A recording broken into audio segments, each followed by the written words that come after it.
However, unlike a true experiment, a quasi-experiment doesn't rely on random assignment. Instead, subjects are assigned to groups based on non-random criteria. Quasi-experimental design is a useful tool in situations where true experiments cannot be used for ethical or practical reasons. Then we have some comparison between the quasi-experimental design and the true experimental design. The quasi-experimental design control groups are not required.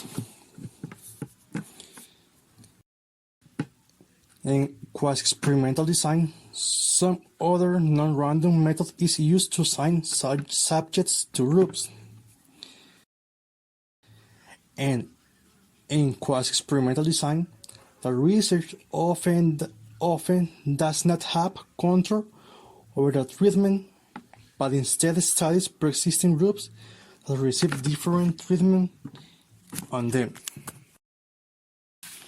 Then we have the advantages and disadvantages. Quasi-experimental methods have various pros and cons compared to other types of studies. Advantages: higher external validity than most of true experiments because they often involve real-world interventions instead of artificial laboratory settings. Higher internal validity than the other non-experimental types of research. Then we have the cons. Lower internal validity than through experiments. Without randomization, it can be difficult to verify that all the confounding variables have been accounted for. The use of retrospective data that has already been collected for other purposes can be inaccurate, incomplete, or difficult to access.